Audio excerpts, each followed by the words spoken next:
Regarde-toi à l'autre pôle, fermez les yeux sur ce qui nous ronge. On a changé. J'ai l'impression que je chante pour toi. À la longue. Et le refrain, vous le faites chez vous.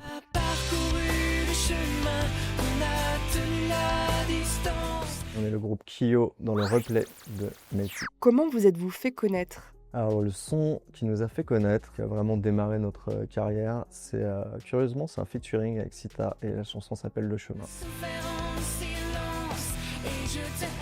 Ce qui est intéressant, c'est que le morceau a été créé sans être un duo. Un duo, ouais. Et du coup le texte a évolué, forcément. On n'a pas fait tant de featuring que ça dans notre carrière et pourtant On a commencé quand même. on a commencé comme ça. On avait fait une première version de ce morceau avec Aurélie Saada, la chanteuse des Brigitte. Et en fait, comme elle sortait son album en même temps, finalement, on l'a pas fait avec elle. On l'a fait avec une chanteuse hollandaise qui cartonnait dans son pays à l'époque, qui s'appelle Sita. Et la petite anecdote, c'est qu'elle est venue enregistrer ses voix à Paris. Ne connaissant pas un mot de français, elle avait appris le texte en phonétique et elle s'était super bien débrouillée et l'ingé son a effacé sa voix sur le disque dur, donc on était obligé de la faire revenir genre 2 jours plus tard. Et on aime bien se dire que la deuxième version était la meilleure. Je sais pas si c'est vrai, mais en tout cas c'est réconfortant. On n'a jamais vraiment pu écouter. Enfin, c'est pas l'ingé son qui avait fait les prises. Je précise que c'est le studio qui avait fait les sauvegardes et au moment d'arriver au mix, les sauvegardes étaient vides. Quand ça a commencé à marcher, c'était vraiment c'était fou pour nous, quoi. C'était notre rêve de gosse qui se réalisait, quoi. Le truc est vraiment passé beaucoup, c'est-à-dire qu'il a marché, mais il a été numéro 1 et passé en boucle, même peut-être au point d'en agacer certains au bout d'un moment. Ouais, c'est-à-dire que vous avez du mal à pas manger le clip toutes les 15 minutes. C'était assez reconnaissable. La dernière danse qui a été encore un plus gros tube que Le Chemin. Et là, là, tout le monde nous reconnaissait dans la rue.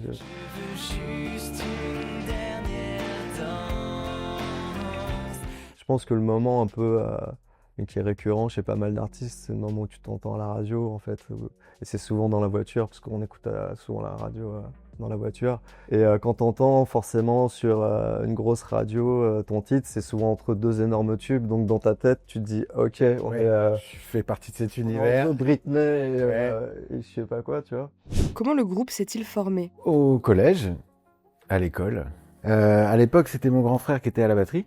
L'idée de créer un groupe en 4e, 3e, parce qu'on commençait, nous, à écouter des groupes trop bien américains, et ça nous faisait rêver, et puis qu'on s'est dit, tiens, ça se trouve, on peut appliquer ça dans notre univers. Vous vouliez être les cools du Exactement, quoi, et puis et voilà, faire un truc ensemble, avoir un peu de succès dans les C'est un peu souvent la stagiaire, la motive quand même d'être un peu les cools du... C'est ça. Et donc il a demandé à mon grand frère qui était batteur s'il pouvait pas se faire une petite répétition, monter un groupe. Et ils sont venus répéter à la maison, dans le grenier. Et toi, tu t'es Et moi, je me suis, les entendant répéter des morceaux de Guns et tout, je me suis dit, ah mais je sais jouer celui-là. Et je me suis incrusté dans cette répétition, poussé par une force occulte probablement. Et voilà. Tu pratiquais la magie noire. Oui, c'est ça. Et on s'est retrouvés à 3 pendant longtemps, jusqu'à ce que Ben soit dans la classe de mon grand frère aussi. Et, je suis arrivé en seconde. Moi, j'étais en détresse totale parce que je changeais de lycée, j'abandonnais tous mes potes. Et c'est vrai que je me suis lié d'amitié avec le frère de Flo.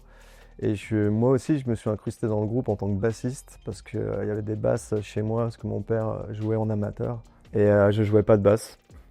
Et je suis là. Et on s'en est tout de suite rendu compte. Bah non, je trouve que vous avez mis le temps avant de vous en rendre compte. Le rock en cours, quoi. Il est venu tranquillement comme ça. Rien ne va dans cette histoire. Et en fait, je suis rentré dans le groupe en tant que bassiste et après je suis devenu chanteur parce que je jouais pas très bien de la basse. Et puis on s'est fait une première répétition chez toi à 4 un soir et puis on s'est beaucoup amusé, on a fait plein de morceaux, on était contents et le lendemain c'était scellé à 4. Ce qui est intéressant, c'est que c'est vrai que le public pense que Kyo, ça a été un succès qui a été fulgurant, mais c'est vrai que nous, le groupe s'est formé en 94, donc on a fait vraiment à l'ancienne tous les petits concerts de la région dans le 78. Là où on a grandi, les concerts au lycée, les contrats, premiers contrats, on s'est fait virer au moins 3 fois de major. Avant d'enregistrer, puis d'enregistrer, se refaire virer, puis sortir le tout premier album en 99 ou 2000, qui n'a pas vraiment marché. Et après, l'album Le Chemin, avec ce titre-là, Le Chemin avec Sita, qui a marché pour le coup très vite, quoi. Du coup, c'est vrai que les gens Ils nous ont vus et ça a marché tout de suite dans leur tête, alors que nous, on avait bien galéré quand même au départ. D'où vient le nom Kyo? Kyo, à la base, c'est un personnage de jeu vidéo, parce que nous, on a toujours, enfin, surtout moi d'ailleurs, mais vous aussi à l'époque où vous jouiez beaucoup, Ouais. on est des gros gamers quand même à la base, et tout l'univers japanime et tout ça. Et en fait, Kyo, c'est un personnage de jeu vidéo qui était en fait un jeu qui était exclusif à une console qui coûtait 4000 francs à l'époque et qu'on ne pouvait pas se procurer. parlons en ancien franc ou en nouveau franc? Ouais, c'est ça. Et en fait, c'était un fantasme d'avoir cette console et personne l'avait et du coup, voilà, on a choisi. Personne ne jouait jamais à ce jeu. Bah non. Se sais, on brancher- jouait- se brancher en Péritel. On jouait sur les bornes d'arcade et d'ailleurs, à côté du lycée, il y avait un café avec la borne d'arcade King of Fighter 94 où il y avait ce personnage-là. Et voilà, le nom vient de là. Vos inspirations musicales au début du groupe. Au tout début, il y avait beaucoup de Guns quand même. C'était du hard rock. Et ce quoi. qui était aussi des morceaux, en partie en simplifiant un peu, tu pouvais les jouer quand même. Enfin, les instrus, ils étaient jouables, quoi.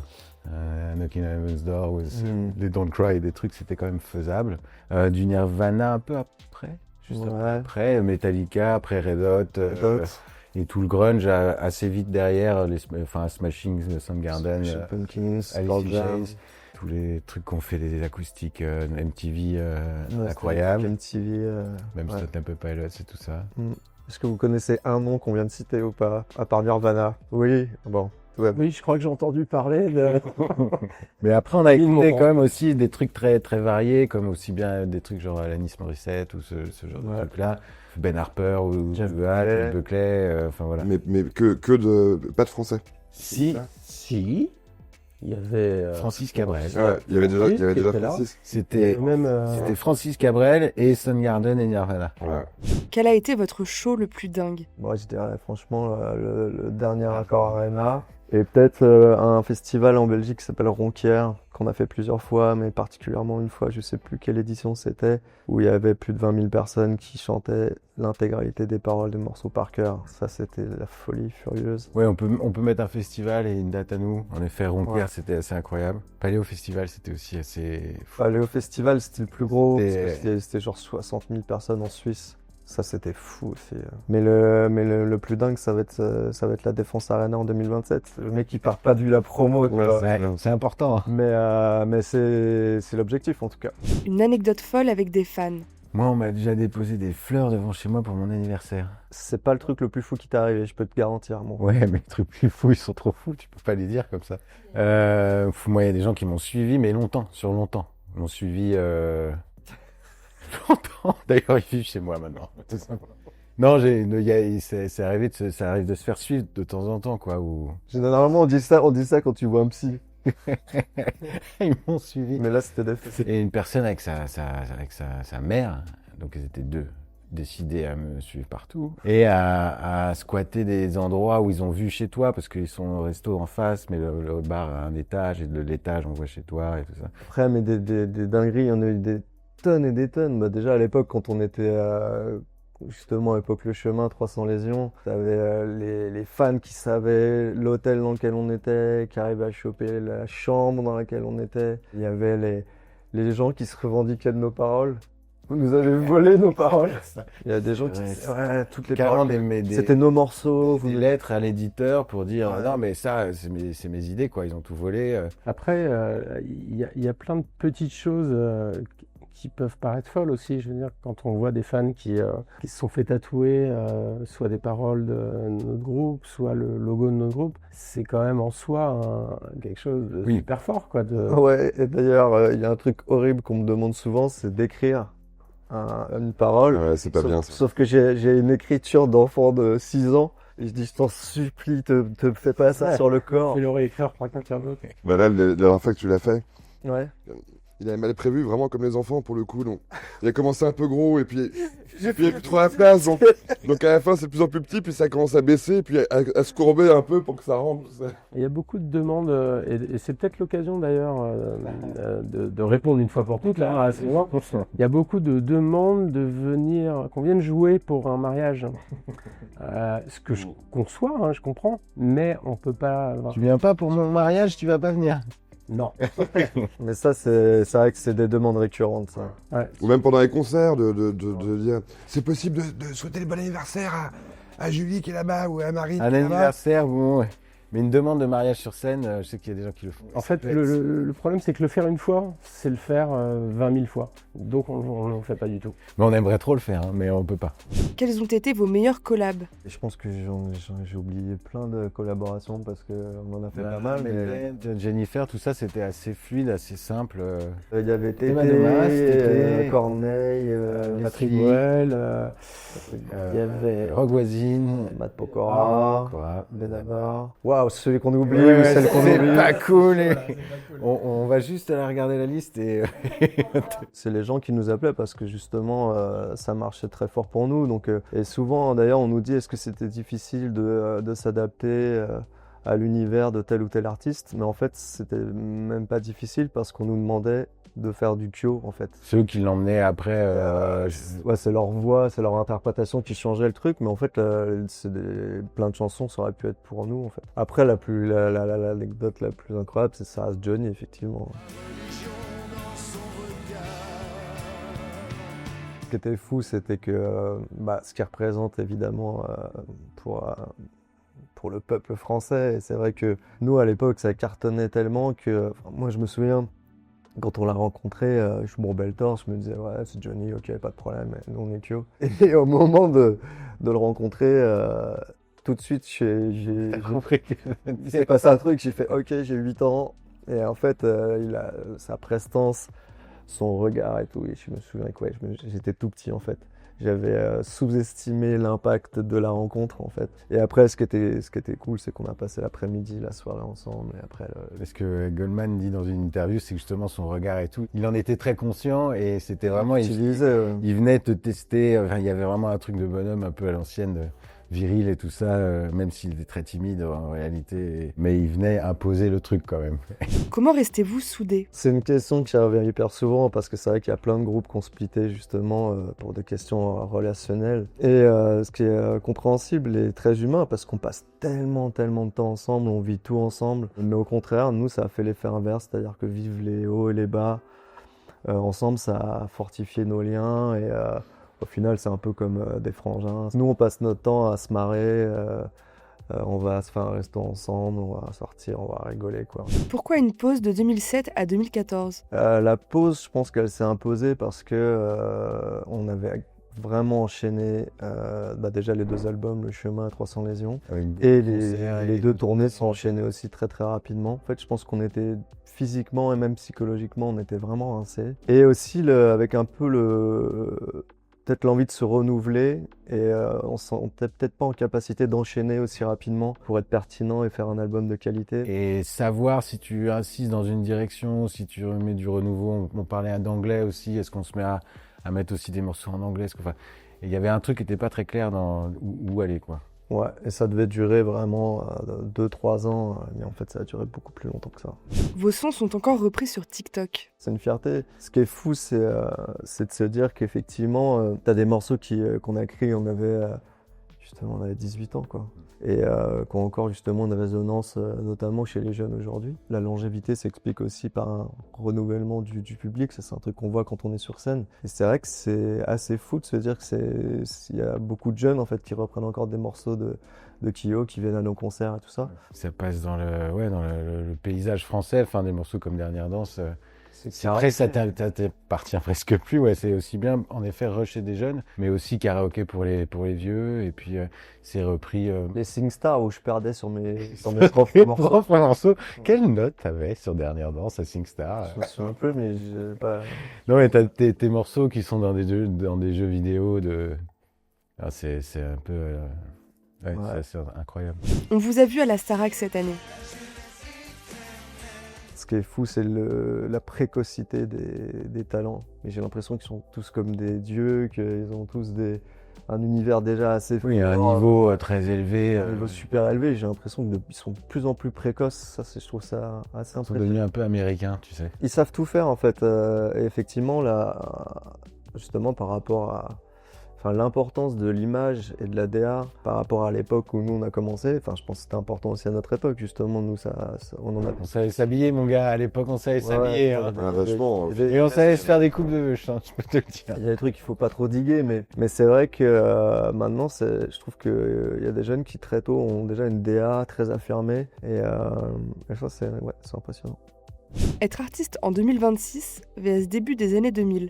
Ça change beaucoup de trucs. Ouais. Enfin, médiatiquement, en tout cas, c'est vraiment très, très différent. À l'époque, au début, enfin, 2000, t'avais quelques chaînes musicales, mais t'avais quand même des chaînes musicales, t'avais des émissions très définies. En gros, il y avait un moyen Ouais. de percer, j'ai l'impression. Aujourd'hui, il y en a 15, 20.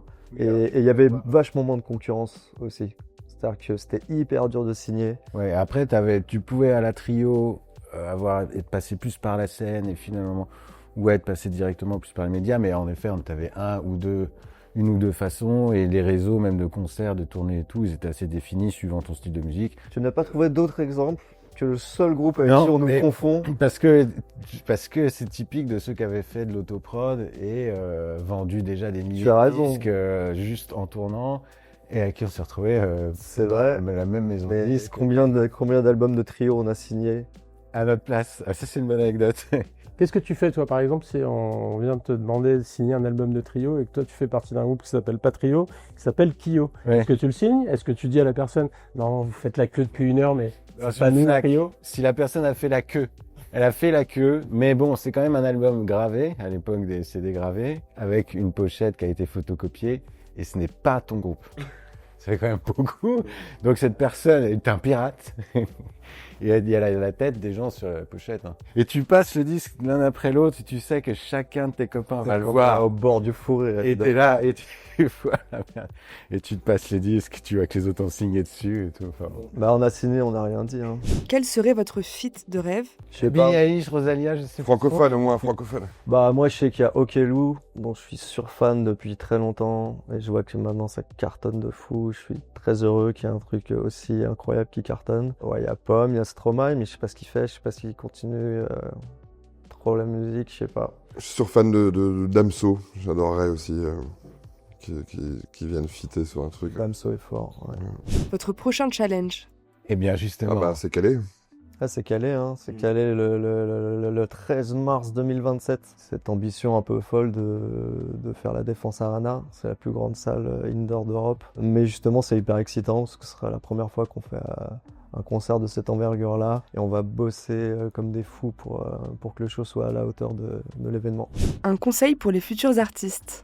C'est d'avoir une singularité, c'est-à-dire qu'en fait t'es obligé de proposer quelque chose que tu peux pas aller voir ailleurs. Soit tu fais un truc, on va dire mainstream, genre tu fais des chansons pop, des grosses ballades, des trucs comme ça, et tu dois être le meilleur, et les meilleurs c'est les Américains, c'est pas nous. C'est Max Martin qui est pas américain d'ailleurs, mais et sinon tu dois avoir un truc hyper particulier, justement dans tous les artistes qu'on a cités là. À chaque fois c'est hyper singulier, et à chaque fois tu te dis bah si je veux voir ce type de musique là, je vais aller voir cet artiste en concert et je vais écouter sa musique. C'est vraiment ce truc-là de trouver son truc à soi, et généralement c'est même pas un truc qui se calcule, c'est un truc que tu es obligé d'aller creuser au fond de toi et tu vas trouver naturellement en fait. Faut être assez visionnaire parce que ça bouge tellement que, je sais pas, avec l'IA qui arrive, j'ai vu là qu'il y avait d'ailleurs un titre aux États-Unis, je crois classé numéro 1, fait par l'IA. Donc là, on a quand même passé C'est mort, quoi. C'est mort. Ouais. Bah, qu'il change de métier, quoi. Qu'il fasse autre On a chose. passé un petit cap et c'est sûr qu'il va falloir pour eux développer quelque chose qui justement redonne envie aux gens. Je veux dire de pas écouter de l'IA, mais plutôt de se dire non, qu'est-ce qui fait la différence entre une IA et un homme, et travailler un peu sur ça, quoi. Il y aura des moments durs, il y aura des moments cool, et qu'il faut pas se dire qu'à un moment donné, c'est Mais bon. c'est jamais Et gagné. voilà. Ouais, c'est vrai que les mecs s'arrêtent jamais de parler. Mais c'est vrai que ce côté-là de pas lâcher, il est hyper important. Les interviews, tu veux dire, ou c'est Pas de pas lâcher, de pas lâcher et de pas non plus s'y croire. Enfin, disons que dans un sens comme. Et de savoir lâcher quand c'est le moment de lâcher, De quoi. pas arriver. Non, en plus j'en ai un autre. Non, j'ai un autre conseil. Non, non, non.